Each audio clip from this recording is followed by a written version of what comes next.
Hi and welcome to PolyOriginals with Fiona and Abel-Smith. So today I thought we'd have a bit of fun and make a hexaflexagon.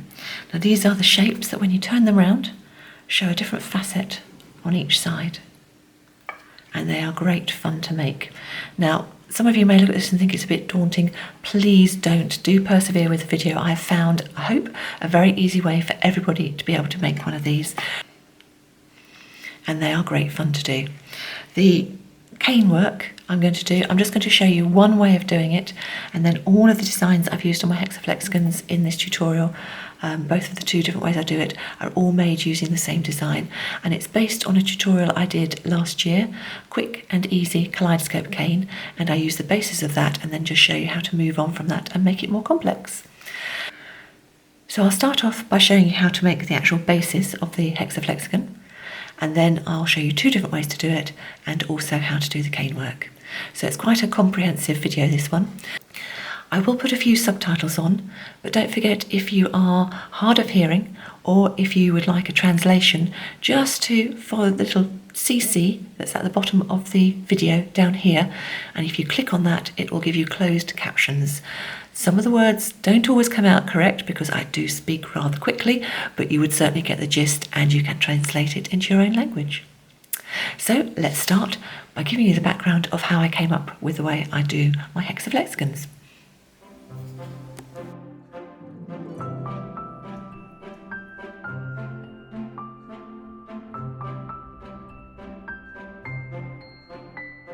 So I thought for this one today it was quite important to give you a bit of background as to how I've arrived at the tutorial, where the ideas came from and how I processed the ideas to make what I hope is going to be a tutorial that is easy for everyone to do. Now a couple of weeks ago, Penny Vingo of clayaround.com posted online a video of someone with sort of three-dimensional shapes, much more complex than this I would say, and said, oh, that's inspirational. And on the same post, Cara Jane Heyman posted, oh yes, have a look at Meg Newberg's Hexaflexagon, and she put a link in for the little video tutorial on that as well. So again, I will put a link in the details of this video showing that Meg's hexaflexagon. Now, I'd never heard of hexaflexagons.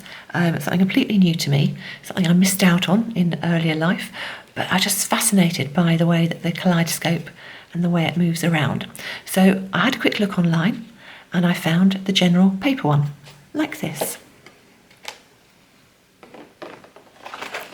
So this is a hexaflexagon. Well, there are loads of tutorials out there showing you how to do something like this. And it just fascinated me. I've put a link to the gentleman's tutorial that I first saw showing you how to do this, and I took one look at this, thought, fantastic, this is what I need to do.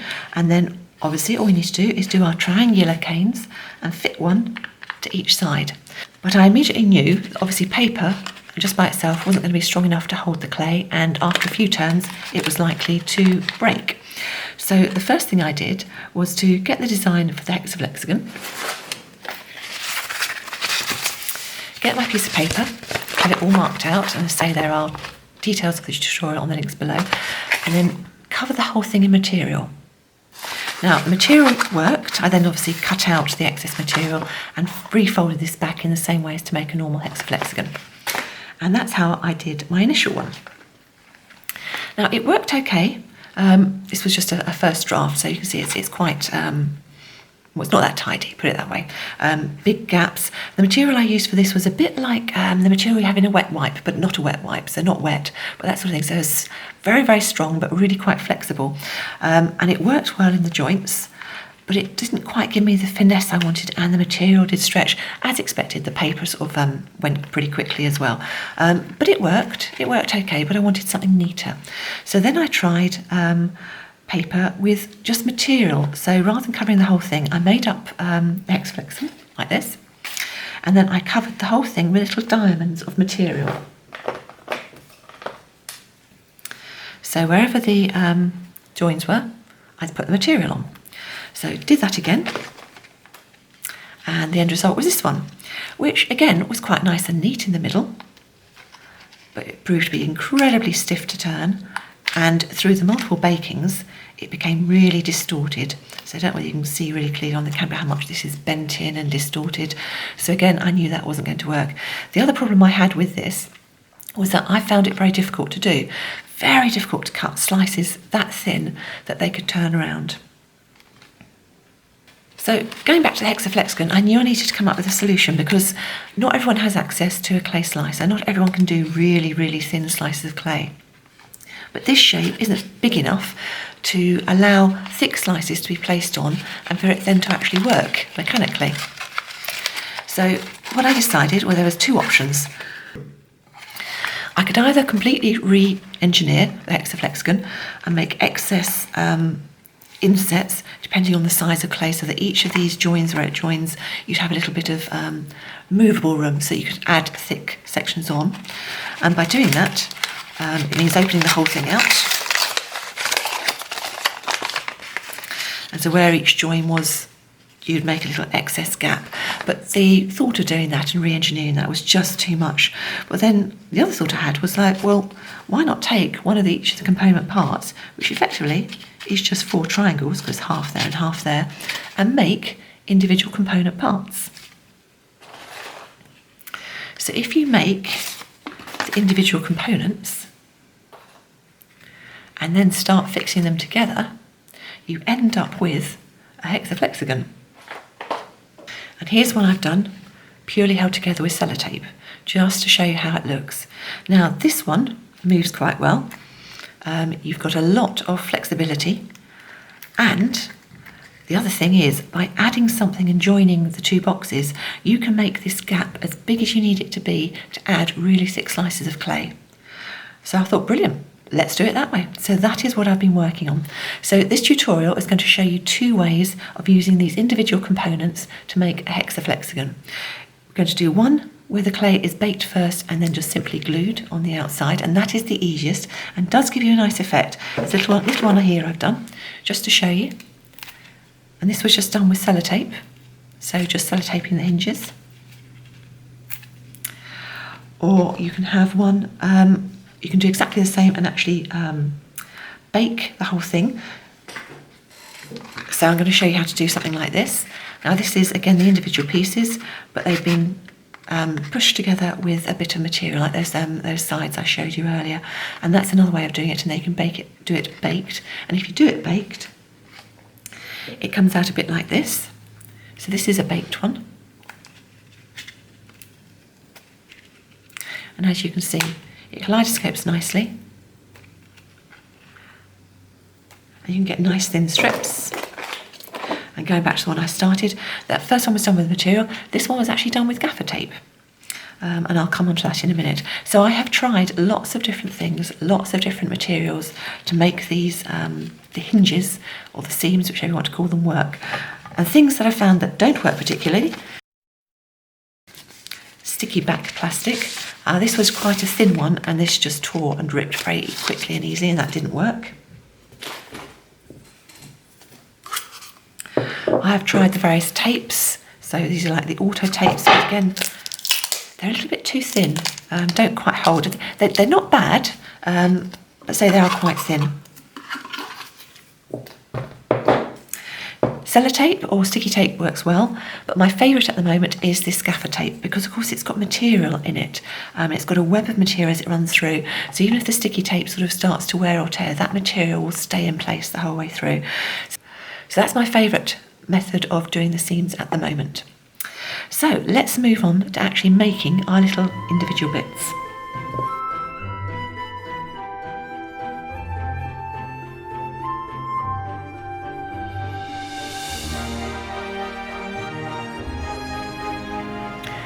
So we'll start with the hexaflexagon itself. To make the base for your polymer clay, first thing you need is a sheet of thin card. So about A4 size, doesn't matter really what colour it is, and it is quite thin. So it's not the sort of card you use for actually creating proper cards with. It's more the stuff you'd use to decorate those cards. You will need a ruler, a pencil, a pair of scissors, something to score marks. Now my scissors are too blunt, the ends aren't sharp enough to score lines, so I'm going to use a little craft knife. and some form of tape. And either sticky tape or gaffer tape is going to work best for what we're doing at the moment. And then a little bit of a thickish acetate and a marker pen. I'm just using a Sharpie here. And when I say acetate, this is stuff that I get from the supermarkets. Whenever you buy something that's in a plastic container, have a look and see if the plastic container's got a flat top. And I'll show you an example. So this was just something that came with some cakes in. The bottom I wouldn't use, but this top area is nice and flat, so I will simply cut that out, because that's great for using for all sorts of templates in polymer clay. You don't need a lot, just enough to draw around one side of our hexaflexagon. So what we need to do is to make some of these. Now before you all run for the hills thinking, I can't do that, I've made it really easy for you. I have drawn up a template, and this I have added onto my website as a freely downloadable PDF template. So all you've got to do is follow the link below the video, take you to my website and download this, and then you can simply cut it out to give yourself your own template. The other thing is about this, and of course the other thing about doing it in little square, little shapes like this, is that you can make this whatever size you want. So you can make it really small, or you can really blow it up to make it big. And as long as you have 6 of them, that's all you're going to need. And I came up with this template simply by using the size and shape of those initial shapes we had in our hexaflexagon. So get yourself some card. So get yourself a template, draw around it on some card. I'm just using white card. This is, say, not too thick, but it's holds much better shape than paper does. Add your lines, cut your shape out, say do that 6 times. Once you've cut your shape out, score all along these lines so that you can then fold your piece.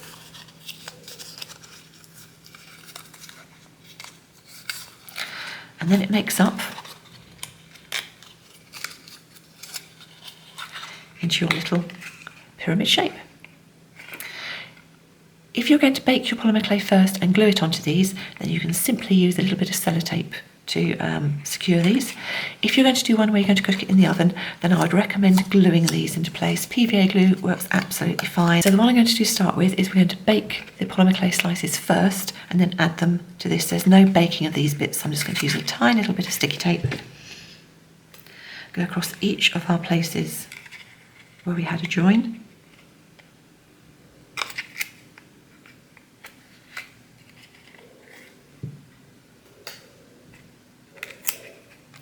And that's all we need to do.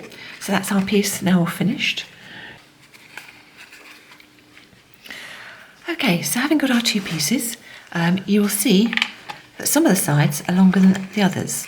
And what we need to do is to find one of the short sides, and then find a short side on the other piece, and put the 2 pieces together. And we're now going to join those 2 pieces together. And I'm going to do it with a piece of this gaffer tape, the one with the all the material grid inside. However, before you do that, what I need you to do is to do a bit of a practice on some old scrap clay, put it into a sort of triangular shape, and start taking slices down and see what size slices you feel comfortable taking. If you can manage nice thin slices, or if you have one of the slicing machines, something about as thin as that, then that is perfect. They will fit perfectly on these sides, and you don't need to make any allowance for a seam. If, however, your pieces are quite chunky, and that's about as thin as you can go, then get 2 pieces, and these ones are actually baked.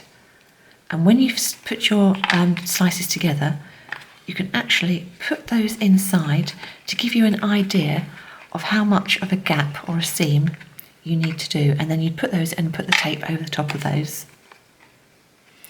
And then you'd do the same each time we put these together, and that would give you a nice seam allowance to give yourself some nice thick pieces of clay, once baked, that you can just attach to these. So mine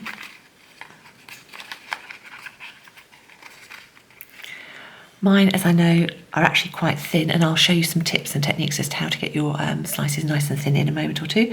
And because they're thin, all I'm going to do is take the tape and lay it over the sides. Now you notice I've actually got them folded. I haven't got them flat when I'm doing that, because even by folding it, that's going to give us a slight movement. Having folded it flat, take your scissors, chop down top and bottom where it overlaps, and then you are going to fold. And for folding, you will want to open this out, because all these little bits need to be folded down, so you want to make sure that seam is nice and open. Same at the top, and at the bottom just fold the tape over. Any excess bits just fold down, fold it down, and you'll see that we have a nice gap already there, so a nice seam, which gives the movement and gives enough space to allow us to put a little slice of polymer clay on. So once you've got it that way around, you've done that side, turn the other way around, and now we're going to do that seam, and again we've got it folded. Same again, take your tape, put it around, press it down nice and smooth. First one side, then the other. Take your scissors, cut your little bits to make sure it's going to fit nicely. Open it out so that you can then fold the tape nicely down. Now say I'm using this tape because it is nice and thick, and I know will be able to give me lots of use. However, sticky tape, ordinary sellotape sticky tape, does work really well for this and gives you that same seam allowance.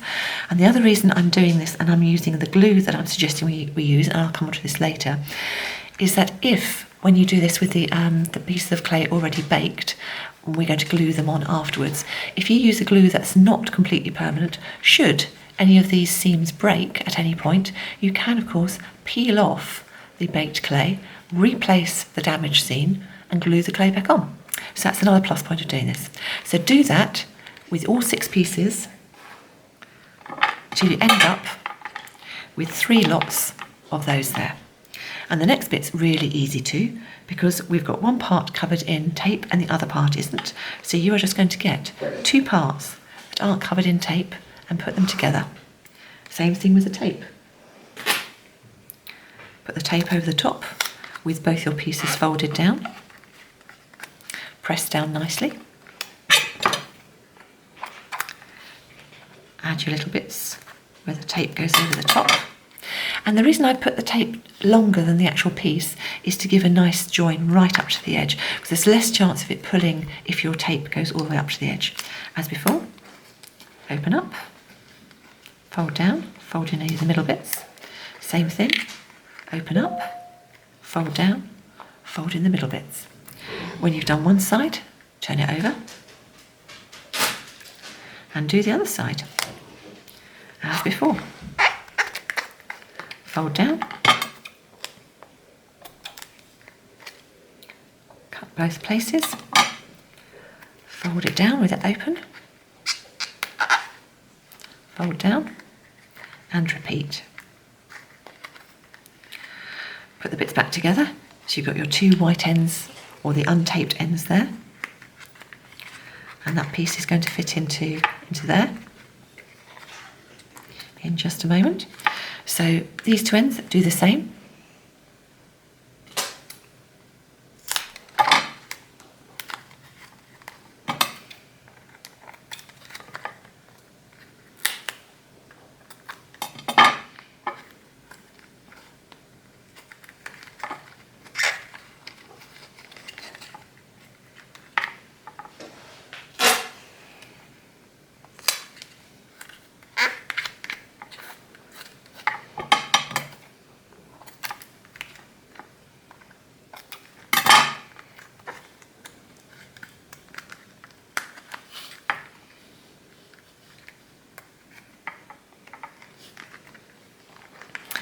And then for the last 2, it's slightly trickier, only because you can't open it up the same way to make sure those extra bits get folded in.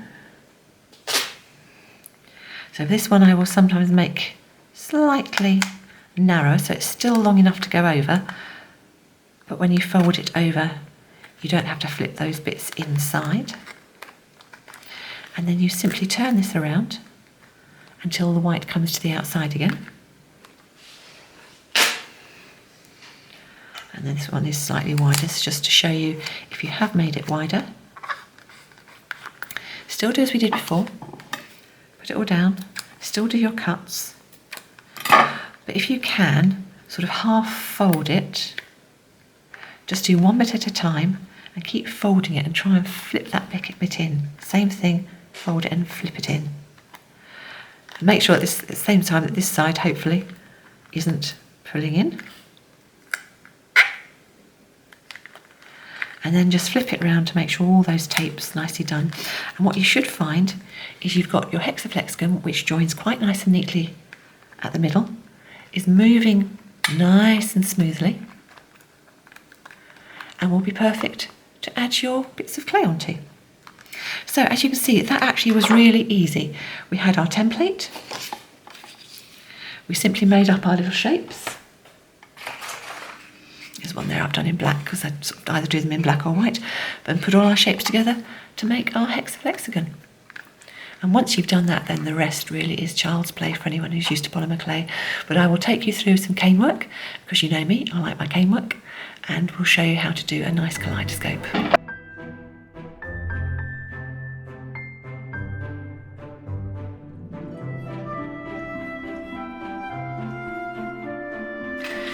Now, all of the kaleidoscopes that are made in this flexahexagon were done with the same technique as the quick and easy kaleidoscope cane that I'm about to do for you. So if you have a look at that tutorial, if you haven't already done first, and you can see exactly how we're going to do a quick version of that. I'm not going to say all the colours that are in all these different canes, because I really would love you to sort of spend some time experimenting and making your own. And of course, don't forget, you don't have to use my canes. If you've got any canes at home that you've already got made up, just simply use those instead. To do the polymer clay part, we're going to need the normal polymer clay tools, so a tissue or polymer clay blade, some form of craft knife, a polymer clay roller, something along this lines is absolutely fine, a blunt-ended knitting needle, that's actually a 4mm knitting needle, size 8 in the UK, size 6 in the US, just like it's a blunt end and it's a good size to make channels and grooves, but whatever you've got will work fine.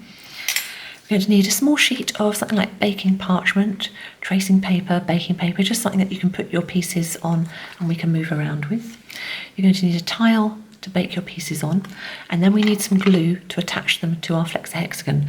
Now, this is the brand that I've been using, Yoo-Hoo. It's an all-purpose adhesive. I've been trying to find some other brands that do similar, but to be honest, when you look this one up, it just shows Yoo-Hoo. And I'll show you the one we actually end up doing today, which is this one. Because I've used Yoo-Hoo, should, for any reason, these seams break, then all I need to do is to actually peel the piece of polymer clay off. I can redo the seam and then re-glue the polymer clay on afterwards. So this, using this form of glue where you can pull it off afterwards, is a really good way of doing it. PVA glue will also work, but it just takes too long and hasn't quite got the stickiness that this one has. So this is one I would recommend. Measuring sheet always comes in handy. This is the one from www.printablepaper.net, and as normal I've just laminated it, and then we will need wet wipes and tissues to clean our tools as we go along. Okay, to make the kaleidoscope design, I'm very much using the techniques exactly the same as I did on the tutorial video I've done, a quick and easy kaleidoscope cane. So I've even used exactly the same colours, so I've got those there. And then I've got a little bit of the extra white, a bit of the extra black, and some of the blue I used as the insert. However, because I'm making a slightly bigger cane, I've done exactly the same, but with new colours.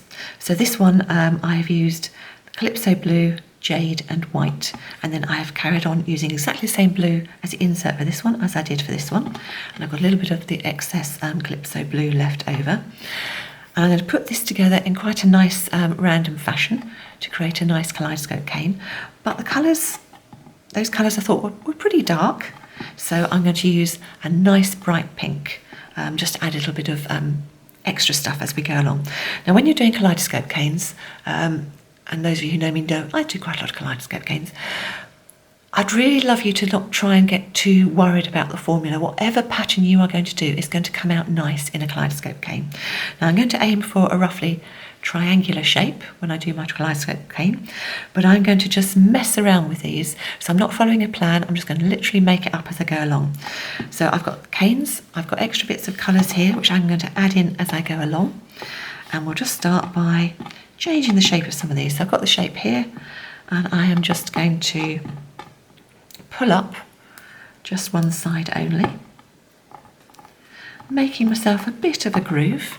I can use my roller just to really create a groove. I will take a bit of the clay, the pink clay, my nice sharp accent colour, roll that into a log. The clay I'm using here is the same that I did with the Quick and Easy Kaleidoscope Cane, so it's Fimo Soft, but all brands of clay work well for kaleidoscoping techniques. And I've literally just added that bit in. I'm going to spread that out because I'm trying to make sure it's even, because that's one thing with kaleidoscopes, obviously you do want them to be even the whole way along your cane. But I'm just going to take my knitting needle, creating a groove. Let's take a bit of the white.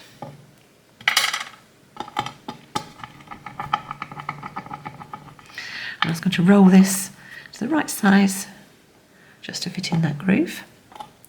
So we've changed him a bit, and I'm just going to now change the shape and just curl him around, and we'll leave him there for a minute, see how we're going. This one, well, I'm going to do something radical. I'm going to take him and I'm just going to chop as evenly as I can all the way down and put that one back that way, because it's great chopping into your canes. I'm now going to take my knitting needle, put a groove down. I'll take a little bit of that pink,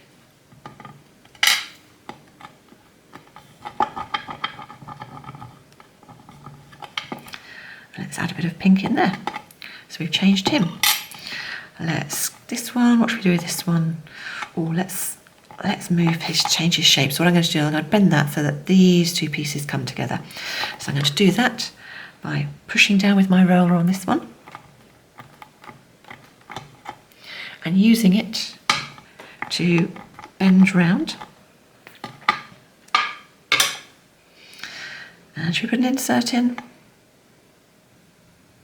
Let's put an insert of this darker blue in just to join these two up. So I'm just going to put a tiny little insert in. Again, when I'm doing my rolling, I'm just trying to make sure it's relatively even. If you ever have any problem rolling a nice even log of clay, just take a piece of hardboard or a tile or something else and use the flat surface of that, and your piece will come out nice and even. So we'll fit him in there, and then we'll fold this bit up. So that's changed the shape of that one. So in this one, what should we do with this one? So okay, let's take this one and let's again use our roller. So I'm going to create a groove along this side.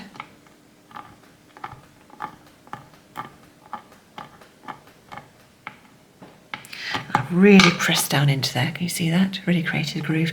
Then we'll take our white, and this time rather than taking a roll, I'm going to put it back through the pasta machine on quite a thick setting, so setting number 2 on my machine. And on my machine, 0 is thick and 9 is thin. Okay, I'm just going to cut myself a bit, roughly the right size for or length of my cane. Chop off a bit there. We'll set him in, and I'm going to set him in starting right from this outside line and then push down in, so that when this bit kaleidoscopes, I will have white on the edge. And it's quite handy when you're doing a kaleidoscope to have lots of different colours along the edge of your triangle, because then you'll be able to see where to marry the kaleidoscope pattern up. So let's do a bit more of this bright pink. I'm just going to make sure he's nice and neat because it's a kaleidoscope.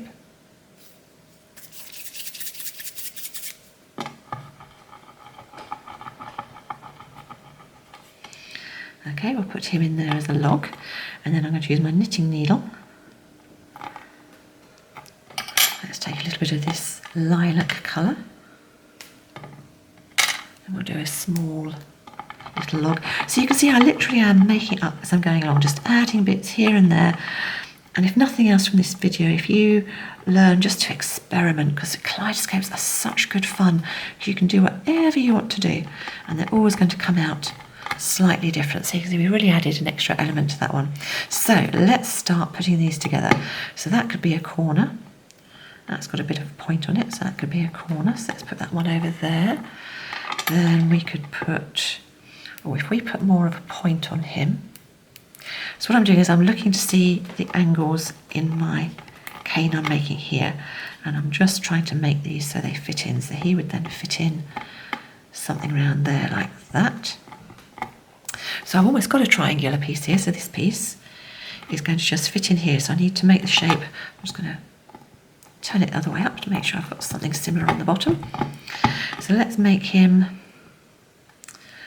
let's put him in that way. So that piece needs to be nice and pointed, and these bits are going to be flatter. So don't be scared to change the shape of your cane to fit in the gap that you've got. So let's put him in there. So now we're starting to get some nice patterns. I will now look along my outside and see if I've got any broad expanses like that. So that's a large expanse of black. So I'm going to get my rolling pin, have a look and see what colours I've got. And I think a bit of this blue would be quite nice there. So again, just make a roll, roughly the height of the piece we're working on. And then I might just roll down the edge just to flatten that off, because it is on the edge there. And it's nice at times. It's just off centre. I'm going to put a bit of this dark purple.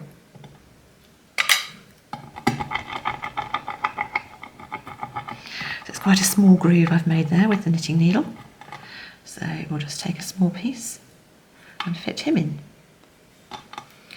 So that side's looking better. Let's put him more back into a triangular shape.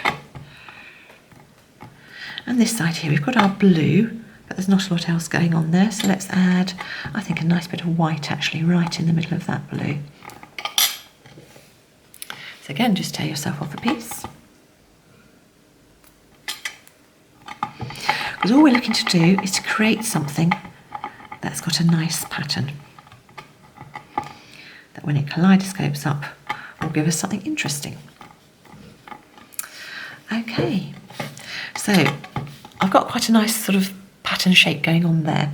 And one thing I'm not going to do today is I'm just going to make it into a pure triangle. I'm not then going to cut and marry the two halves together. And there is a reason for that, and I'll show you that now. Do you remember this Hexaflexagon I showed you earlier? This is one I made with the card and the sellotape when I was first sorting out what you could do. One thing I discovered, which I didn't spot when I was first doing these, I only spotted sort of later on. The Hexaflexagon works two ways. So can you see here, all the dots are on the inside. Now on each of these faces, I've only added a dot to one piece, and it's on the inside, and each, we have 4 different sides we're going to go through. If you, however, you turn it round the other way, the dots are all on the outside. So therefore, you want your kaleidoscope pattern to be different on each of these 3 points. If you don't do that, and I'll show you one where I didn't, you see this one is very much a mirror image, as in that and that are mirror images of each other. So when you turn it that way, you get a pattern. But when you turn it upside down and put it the other way, you get the same pattern. So if you want to have 8 different patterns rather than 4, make sure when you do your kaleidoscope cane, there's another mirror image there. This one isn't a mirror image. So on this one, the blue is towards the middle. But if we turn it upside down and find it, the orange is towards the middle. Okay, so that would be my next tip. When you are doing your kaleidoscope canes for your Hexaflexagons, make sure that each of your 3 corners are going to be the same. So put all the excess clay to one side, because I think I'm about done. And what I'm going to do now is I need to reduce this down to give myself a nice triangular shape. So I'm going to start with a nice shape like this. I'm going to get it roughly triangular, and then I'm going to show you what to do next. So at the moment, that's a nice point. That's quite a nice point, and I will work along to make sure that the bit where the black is at the top will become my point. You can see there how I've sharpened that off. Then I need to have a look at this side and decide which bit I want to be. So I've got a line there, and I think I'm going to come just this side. In fact, I might do it all the way down to, see whether I can do it so this pink becomes my upmost point of my triangle. So all I'm doing is I'm pressing the black away from me and doing it so that the pink becomes the point of the triangle. And now we can start reducing. So what I'm going to do is I'm just going to work on those point ends first, just for a couple of times. And then, because it's quite uneven on either end, I'm going to stand it on its end. Stand it on its end so that the longest point is actually flat on the tile. And then I'm going to pull these other sides down until they're flat on the tile. Turn over and repeat. So the longest side is here, so that's flat on the tile. And this side, I'm just going to pull this longer until it meets down. And that will help reduce the wastage on either end. And all I'm going to do then is I'm just, with my fingers, I'm going to press in and start pulling it longer. And as you can see with my registration lines, as in all these lines, what I'm looking to do is to keep them as straight as possible. If they're nice and straight, then I know the pattern on the inside is going to be exactly the same all the way along. I'm just going to make it slightly smaller. And then I'm going to stop for a moment because we need to get a template to see exactly what size we want to get to. So find the hexaflexagon that you're going to be working on. Obviously we're working on this one today.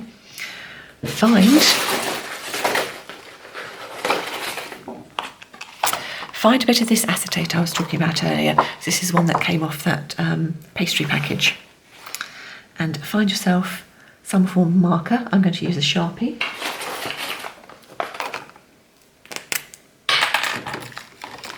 And all I'm going to do is I'm going to lay the acetate over the hexaflexagon and mark down the size of my template. Now it will only be rough because your hands might be a bit shaky, but of course you're going to chop this and your scissor line will be nice and sharp. So that's one side, two sides, three sides. And then hold it back up to check whether or not it's right. So that's pretty spot on. I will move it around various sides to make sure that it's going to fit all of them, because just in case the one you chose to use as a template was slightly out. So I'm going to shave that down just a fraction off one side. So what you want to do, you want to get this as exact as possible at this stage. And once you're happy, and I'm relatively happy that that is going to fit, take your marker pen, and I've put an arrow and an F, because that's the bit that's going to go towards the fold. And I now know that when I use my template, if I put my template up against my clay, that way up, that will be the bit that's going to go towards the fold. It also means, because I've got the F on it, which when you turn it upside down or the wrong way around, it doesn't have the right effect, that I always put the template the same way up against the face of the clay. So I'm going to put this up against our clay now to see how we're going. So we're still a bit big, so I can afford to go a little bit smaller. However, this length isn't far off where it needs to be. If you see there, it needs to be flatter, where I've got a bit more here to go. So just continue reducing your cane down. And the other thing I'm going to do at this stage, because I've got quite a bit there, is I'm going to just chop it in half, because I'm only going to reduce one bit. And this will be the first time we'll start to see the pattern we're going to get as it kaleidoscopes. So if you don't like it at this point, this would be a point to change it. And changing it can be quite easy. Now, whilst I quite like that, I'm going to change it just to show you. So what you can do, if you really didn't like it, you could chop straight down through part of it and change it round and change the way it sits. You could, actually, probably easier just to show you rather than say. So I'm going to use this line here and this line here as my marker as to where to chop down.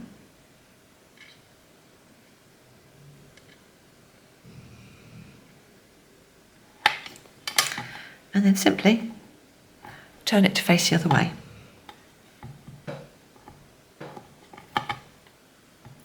The other thing you can do, if you've got one bit where you think that's not very interesting, you can pull the point up till it's a lot taller. Take something like a knitting needle and actually curl it over. You can either just create a new point, or because you've curved it over, you can find some of your excess clay, and as we did previously, make ourselves a little roll. Sit that under the fold. Make it as even as you can all the way along, and then press that back into a fold. Where you've done the joins, there's no pink on the bottom, let's add a bit of extra pink.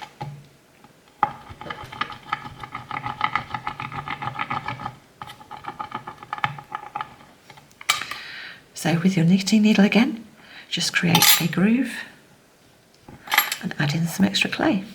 And as well as the pink, let's add a little dot of white. So I've created another groove. Let's take a little bit of a roll of white.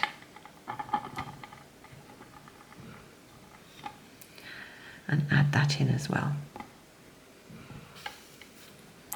So that was that fold.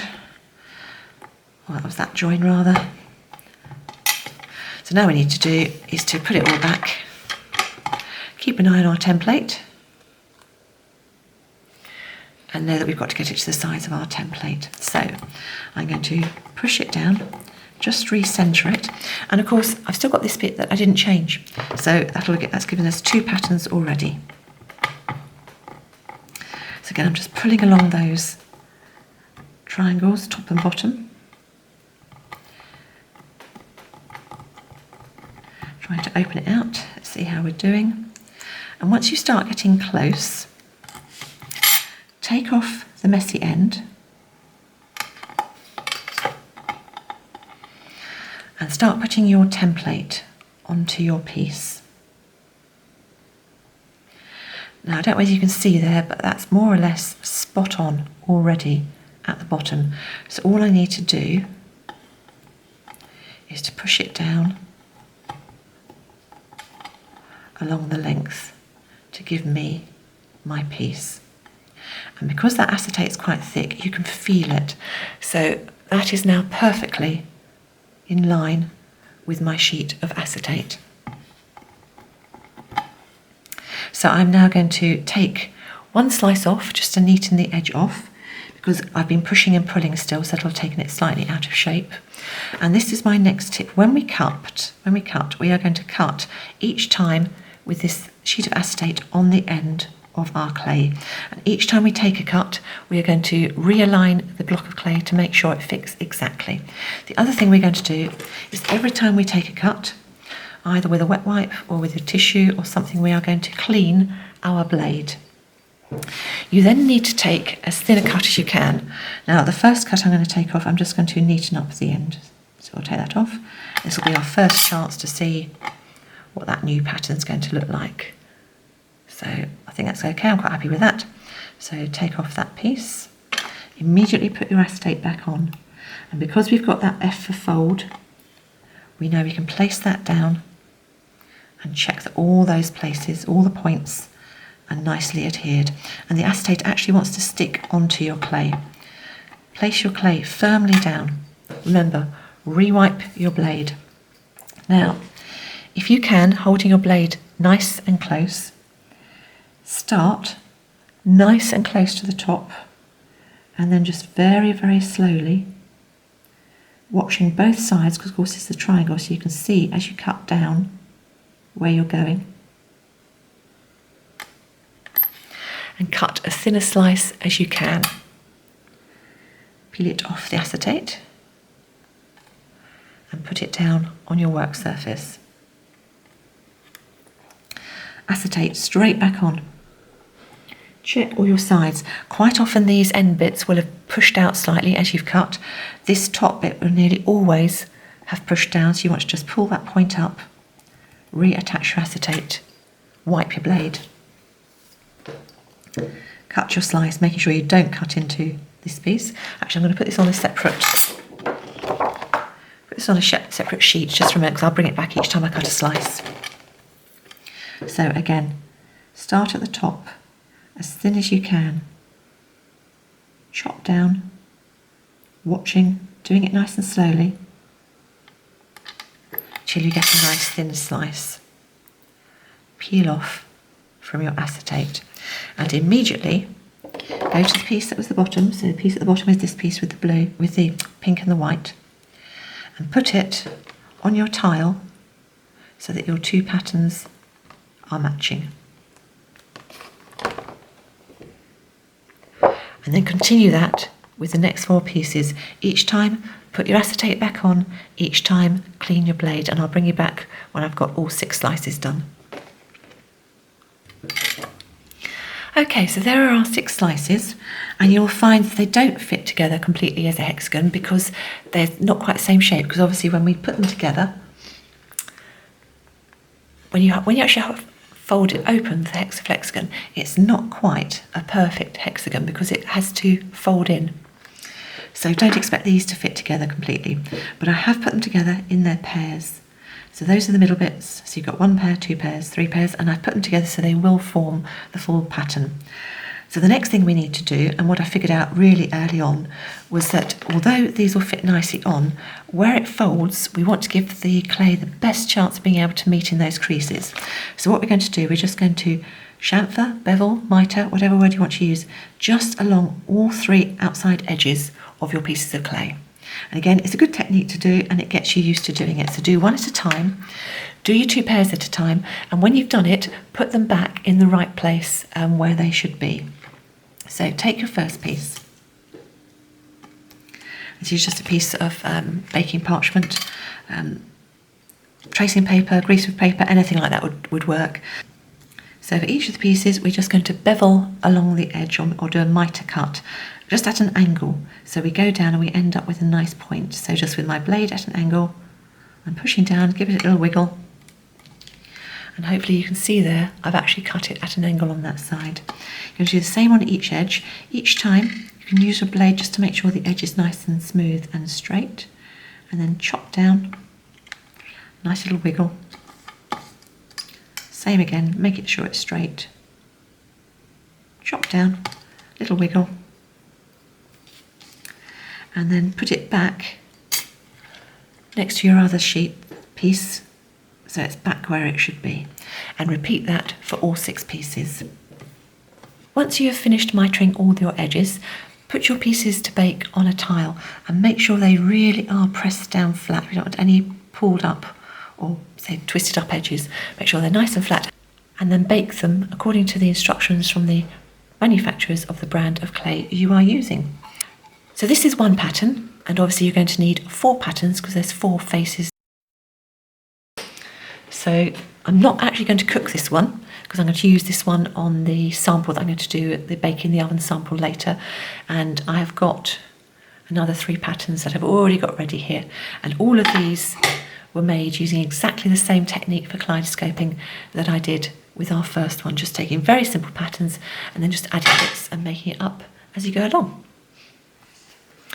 These ones, however, are ones that I have already baked. So they've been baked, they're nice and flat, and they are ready to stick. So I work on the basis of just doing 1 side at a time, and I will put the face up that I'm going to start with, and I will work on a couple of slices at a time. So let's do the purple one. Now you'll notice when I lay them out, I always lay them in their pairs. It's just so much easier to do that and get it ready, so you don't get to the stage where you're gluing and suddenly think, what am I doing?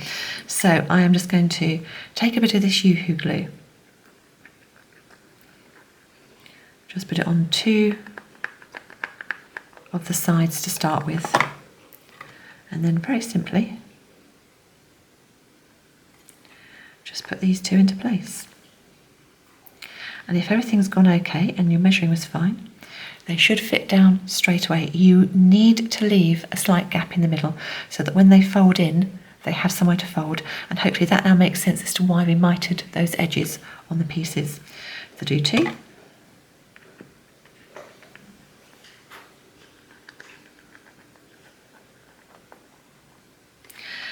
Do your next two, and just make sure when you're putting in that this edge matches up with that edge, so I know to put it that way around.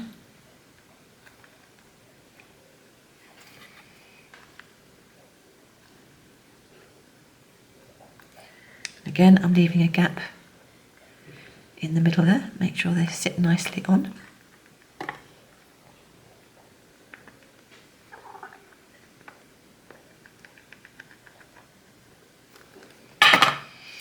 And then finally, see, make sure you're matching. You see, and I haven't matched those two, so luckily it matched that end, but it didn't match that end. So that just shows you how easy it is to do it and how it's good to use one of these glues where you can pull them off. So that should actually go that way around.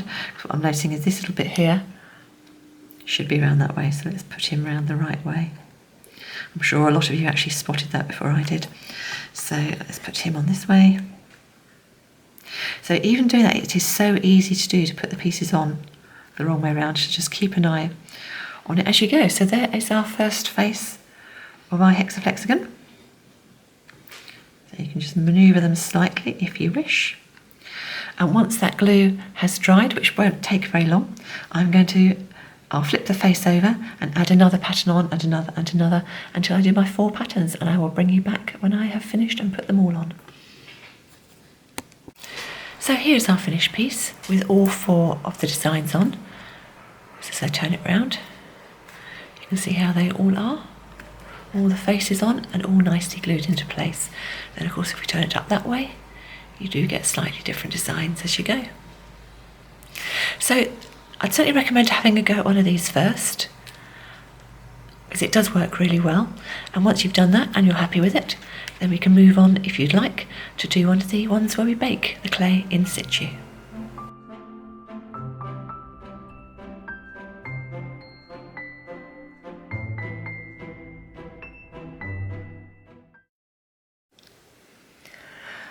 Making the baked flexagon, where we actually put the piece in the oven with the clay on top of it, very similar as to the non-baked form. So some thinnish card, this one's white, the sample I'm going to be showing you will actually be black because it contrasts with the material I'm using.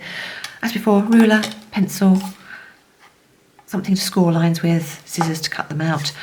Same thing, needs a template to make, so a little bit of acetate and your marker pen, and then this is the material, so the little diamonds, and I'll come on to that as we get to that stage of making the piece. And this time we're going to use PVA glue to do all of our gluing for the piece as we make it. Right, let's get started on that one.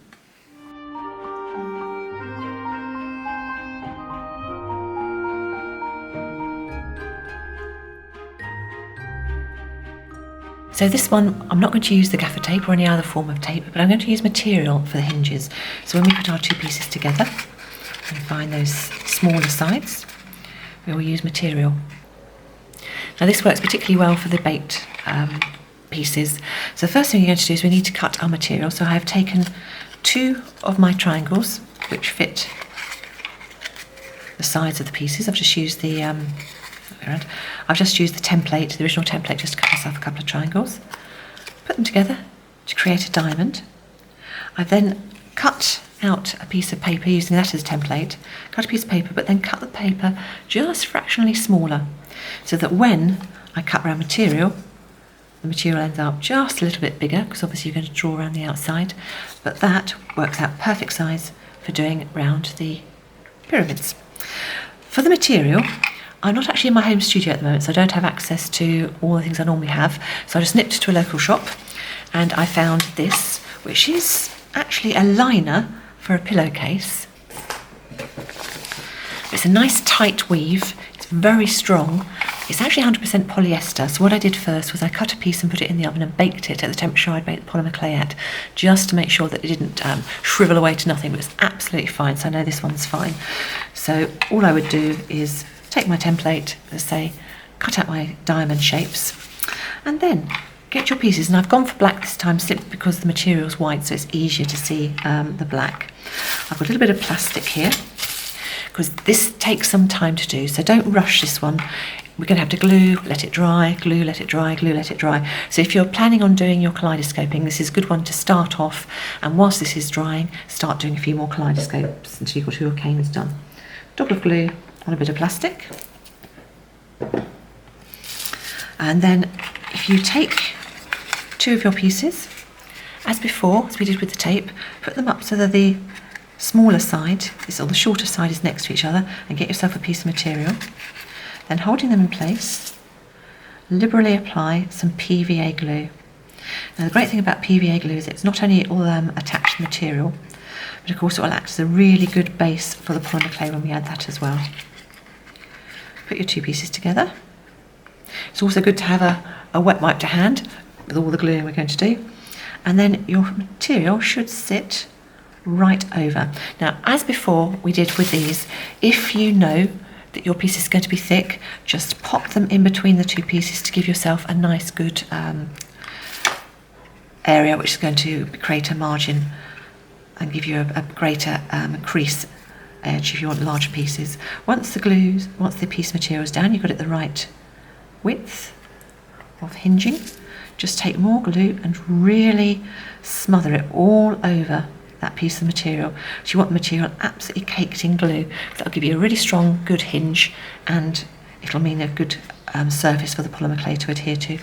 So just put that down like that and let that piece dry. When it has dried, obviously turn over and do the same on the inside, the same as we did the tape, but definitely let that one dry off first. When you've got your three pieces and they're all dried, and you've got your seams on both sides, then put them together so that you've got the white facing uppermost.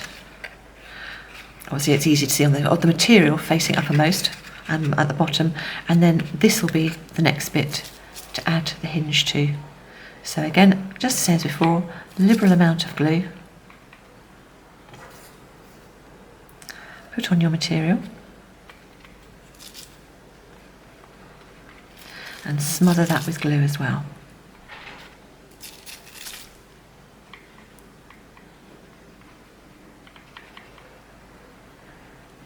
As before, let that dry. Once that's dried, you can do the inside seam. And once you've done that, so you've got your two pieces together, then your last piece, again, put it so the material's on the inside and the underneath, and you've got no material on the two outside pieces. And then we'll do our last joins. So adding our third piece in. Same again, glue on your finger, take some material, push that down into place. The one downside about this material I've chosen is it does fray, which is another reason for putting loads of glue on. Preferable if you find a piece that doesn't fray. And then, as before, when that's dry, we'll add a piece in there, and then our final piece, when this one's dry, we will add around there, and when that one's dry, turn it inside out and add our last piece. And that's how we're going to put the hinges on the piece that we're going to cook with. So once I've done all that and I've got this piece completely dry, I will bring you back. So here we go. Here's the finished one. All the material's been added. It's all finished and all dried. And if, like me, you don't live in a nice sunny country and you're a little bit impatient, then don't forget you can always just pop this in the oven each time you add a layer of the material to help with the drying process. If you just turn your oven on to whatever temperature you'd normally bake your clay at and just put it for 5 minutes in each part of the process, that gets it done pretty quickly. So we're nearly there. The only thing I do want to do with this one is, because I've got black card, I don't want black showing around the outside and white for the material. I only use the white material to show you easily and clearly on here how it's put together. So just with the Sharpie, I'm just going to go along all my little bits and pieces so that wherever my joins are, my seams are, and all the rest, it's going to be black when I put the clay on. So I'll bring you back when that's done. Here's my piece then. So I've just finished doing all the black round so that when I put my layers of clay on, it'll be black around the outside and there won't be any of the white material showing down all those middle creases. So I've got here the clay we did earlier, and that's all ready to now sit on the outside of my piece. First thing to do is to just find a side you're going to work on. And if you can, sort of put it so it's sort of towards the top, so flattish. Then take some liquid clay, and I'm going to put liquid clay over all 6 of these sides. Not a huge amount, enough to make it tacky or slightly sticky, but not loose or runny. Because although we've got PVA glue on there, and that already will act as a really good hold or base for the polymer clay, we want to be able to adjust the polymer clay just a fraction if we need to. I'm just putting a little bit of liquid clay on there will make it bond really nicely with our piece. So very carefully, I'm going to take one side of my piece and put it up again, as we did with the unbaked version, not quite up to the middle of the seam, but because this is unbaked clay we're using, we can this time actually pull it to fit exactly onto our piece. And I'll do one side, and I'll get the other side. Try and make sure that those two match.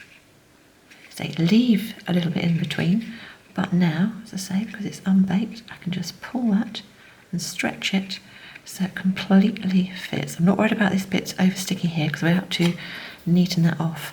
Then with the knitting needle, make sure you haven't got any excess bit stuck on.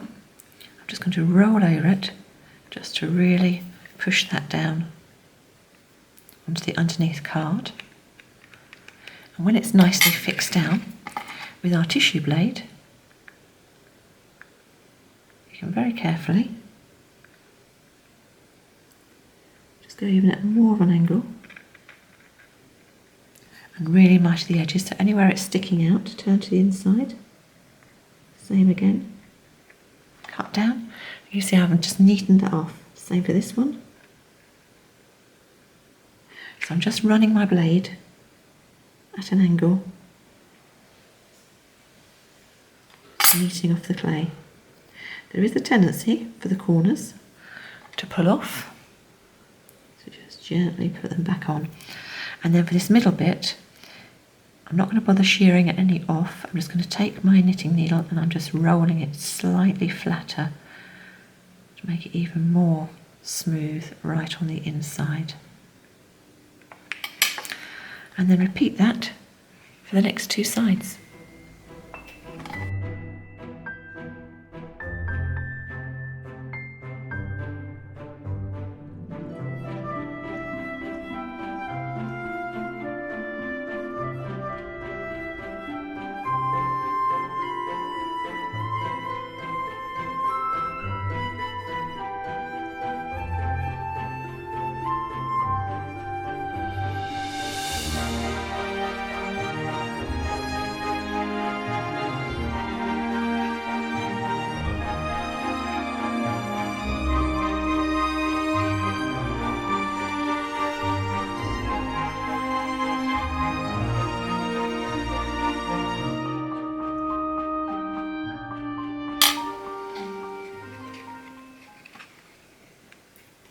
Okay, so that side's now ready for baking. I'm just going to take a wet wipe and just rub over the surface of it, mainly because for me, I've been using the Sharpie and it wasn't quite dry, so I've got a few black marks. You won't have that because you won't have the same problem with the black card and the white material that I've got. But anyway, that's it. Bake it so that it's open. But as you can see from doing it with this form, because the clay's still wet or uncured, you can just move it around so much more. You're going to get a much neater finish and pattern to the finished piece. So I'll bake that according to the manufacturer's instructions for the brand of clay that I'm using, and you do the same for the clay you're using. And then I will, once it's finished, always when it's finished, give it a few turns round to get it used to going back into the shape of the hexaflexagon. Then do the next layer, bake, turn it around a few times, third layer, bake, turn around, and then the final layer, and the same thing, turn it around. And I will bring you back when I've done all 4 layers and got those on, and we'll see how we go from there. So here we are, here's the finished piece. It's been baked and has come out. That's the design we actually made. As you can see, it turns well. And then if you flip it over, you've got the different designs on the other side. So just as that slightly different configuration of the patterns. I just say it doesn't turn as freely as the one that we sort of baked and did with the tape, which just moves so much better. And I'd have to say, on the whole, my favoured version would probably be this one. Because it's just so easy, and if, for instance, you go wrong, you can just peel the pieces off and put them back on, and the same with the tape. So there we go, 2 different ways of doing a flex hexagon, and as I say, with the template that you can download, you can make them whatever size you like. I hope that wasn't too daunting. I'd love to see what you make, because I'm sure you're going to do some amazing ones. I can't wait to see what sort of canes you do around the outside of yours. Obviously, I've very much stuck to the same sort of mode of cane just because it's a tutorial, but if you vary your canes, they're even more effective. As always, if you'd like to subscribe, or if you already have, thank you so much. I really do appreciate it. And that way, of course, you get to see when I upload my next video. I've enjoyed that. I hope you have too. And thank you so much for watching. Bye for now. Bye.